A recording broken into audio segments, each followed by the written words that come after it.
Dios mío, qué cantidad de personas está escribiendo por Twitter y por Instagram. Yo voy a tener que empezar prontito a compartir. Ercilia Cruz dice, el COVID me dio leve, pero he quedado con insomnio, olvido, ansiedad y lo que más me preocupa es los momentos en que me desoriento.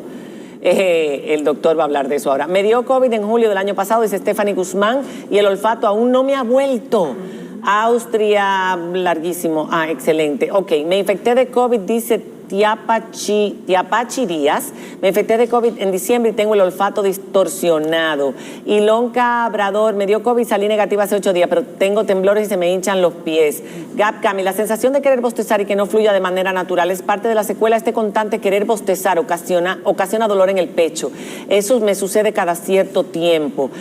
Walmonte 2 dice, solo se me fue el olfato y sabor hace poco, pero el lado izquierdo del pecho suelo tener como unos pinchazos. Debo ver un cardiólogo, el cansancio se presenta también. En fin, hay muchos. Vamos a dejar que el doctor Sillier nos responda a las inquietudes que habíamos dejado planteadas anteriormente. Sí, mire, el problema del cerebro humano es que el cerebro humano se acostumbró durante 30.000 años a socializar. Hace 30.000 años el hombre salió de las cavernas, empezó a hacer ciudades, tribus, ciudades, etc. Y de un momento a otro lo detuvieron. Usted está detenido, usted está preso. Quédese en su casa, le cambiaron el chip de una manera violenta. Sin vacuna. Sin vacuna y sin esperanza. Entonces, ¿qué pasó? El cerebro tiene un punto de fractura. Total.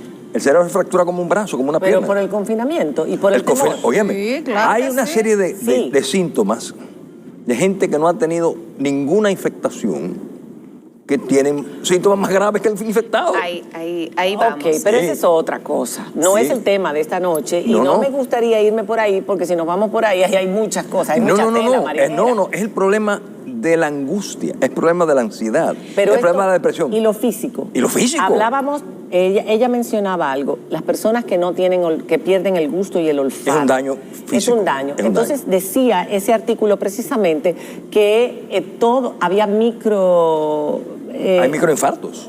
Y toda esa parte afectada donde está la memoria, que puede ser que se pierda. Mire, en el cerebro hay una sed de ese tamañito, la zona entorrinal, la mitad de mi dedo, que si ahí hay un infarto, si hay un émbolo, la persona perdió toda la memoria. La memoria anterior, que viene de los monos, y la memoria que aprendimos ayer. ¿Y si no le dio infarto y simplemente los olvidos y si le dio isquemia, le dañó esa parte. ¿Qué es isquemia? La isquemia es falta de sangre.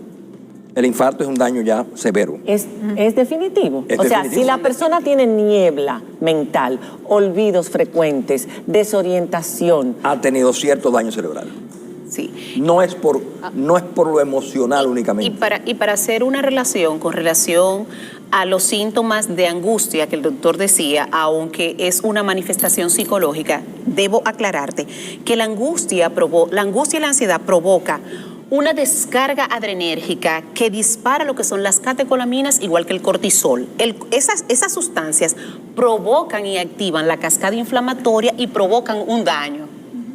Y te predisponen, suprimen tu sistema inmunológico y te predisponen a que sin tú tener las condiciones para infectarte del COVID, te infecte. Ahora, doctora, la lógica te dice, si te da el COVID y lo superaste, los niveles de ansiedad te tienen que bajar. Al contrario. Porque ya saliste de eso. No, ¿Por qué pasa y no lo te contrario? mató. Al contrario. Hay algo que hemos querido nosotros dar a conocer y es el tema de que tú puedes estar manifestando la ansiedad propia por la preocupación de una enfermedad. Pero cuando tú te ves vulnerado, cuando tú ves tu seguridad, cuando tú te entras en una incertidumbre que tú no sabes qué es lo que va a pasar, porque lo que se replica en tu cerebro es que aquel que tiene menos años que yo le dio más simple y se complicó y se murió, entonces empieza a alterar toda una estructura que no solamente es la tuya.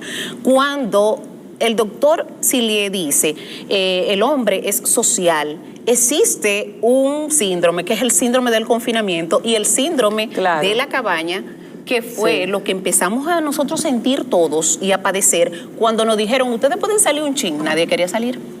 Nadie quería ¿Ya salir. se sabe cuánto tiempo podrían durar estos efectos sobre los sistemas multiorgánicos y si estamos podrían trabajando en ocasionar eso. afecciones crónicas? Eso sí que no lo sabe. Mira, No lo sabemos, aunque no nos escucha, estamos trabajando esto es con una usted. historia siendo escrita. Sí. Nosotros estamos escribiendo la historia. ¿Ustedes se imaginan que en la pandemia de 1918 hubiese habido Un libreto. un libreto, que hubiese habido redes sociales con 50 millones de muertos? ¿Qué hubiese sucedido? Sí. Que tampoco sabemos si fueron 50 millones de muertos en ese exacto. momento. Ahora tenemos que Por lo trabajar. menos mal Ahora, pero contado. en este Pero hay- momento hay mucha gente que nos está viendo y que está escribiendo a través de las redes que se siente identificado con lo que estamos Claro. diciendo. Cuando ya yo tengo que decir, ok, tengo que ir al médico, este síntoma Exacto. ya no es normal. Hay algo básico. Nosotros, antes de tener esta situación tan particular, todo el mundo entró en el modismo de que iba al médico a hacerse unos chequeos De cabecera. Señores, ahora la gente tiene miedo de ir al médico porque piensa que uno le va a encontrar algo. Pero también- Pero tú tienes que ir frente a la más mínima señal, porque ¿cuál es el detalle? Que la presentación es atípica. Yo le decía al doctor en la pausa que aunque están unos síntomas descritos, señores, nosotros somos una etnia totalmente atípica, nosotros somos caribeños, no vamos a presentar los síntomas muy clásicos como están descritos en los primeros lugares donde se descubrió.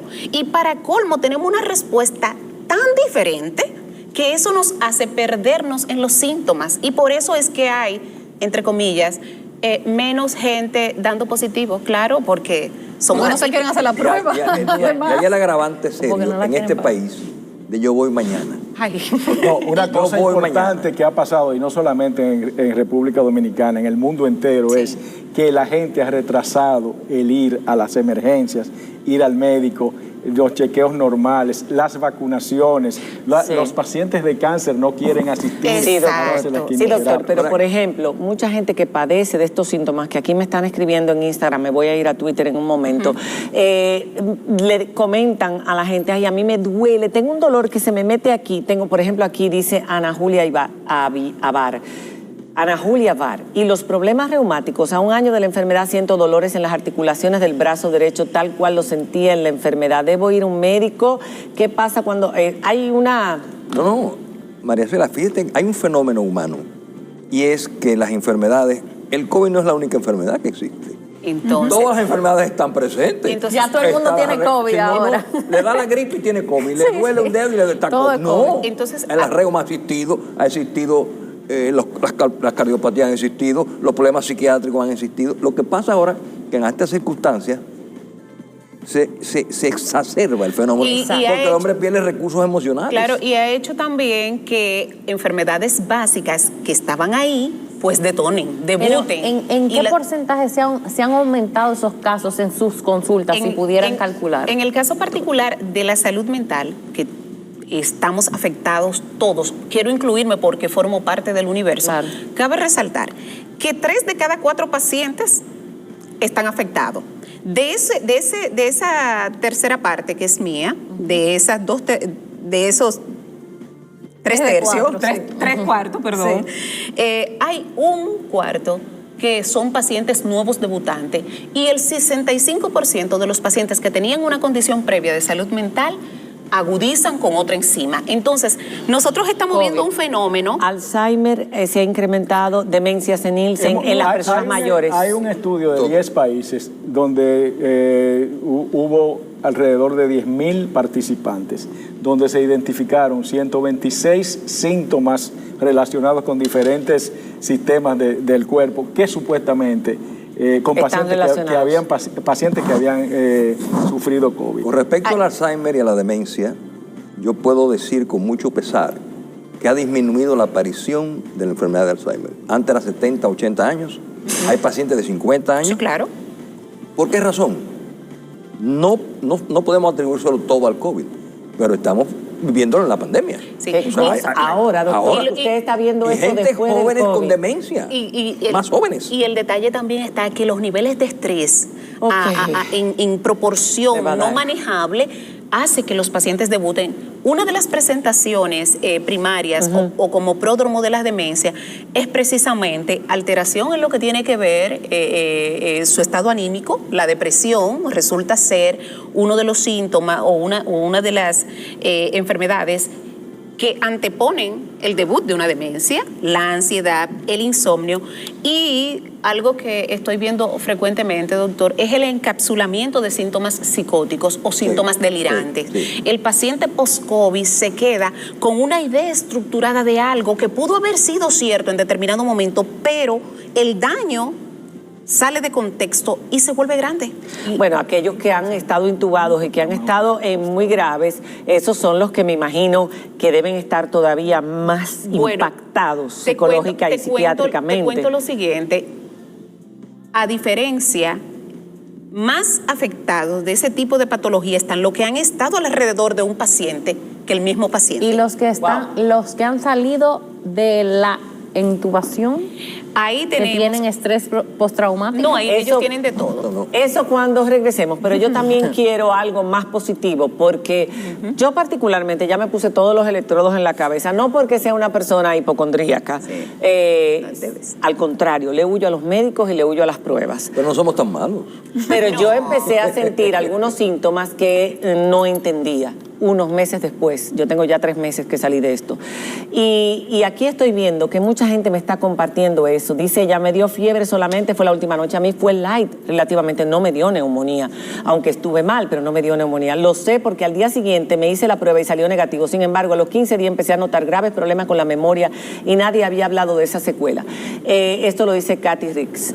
Y hay muchos así. Sin embargo, a mí me dijeron que hay ejercicios que se pueden hacer, que no todo está perdido, porque yo me asusté con lo de los microinfartos, doctor, no vaya a hacer cosas. No, hay ejercicios que se pueden hacer para recuperar la memoria. Hay que trabajar en la falta de sueño, los ejercicios físicos, no solamente los mentales. Vamos a hablar de todo lo que se puede hacer De lo positivo, ¿no? para recuperar Lo primero eso es que se ha lo primero perdido. es medicina Cuando del diagnóstico. regresemos de la pausa, hasta los dolores reumáticos, todo lo que nos estamos enfrentando cuando regresemos de la pausa.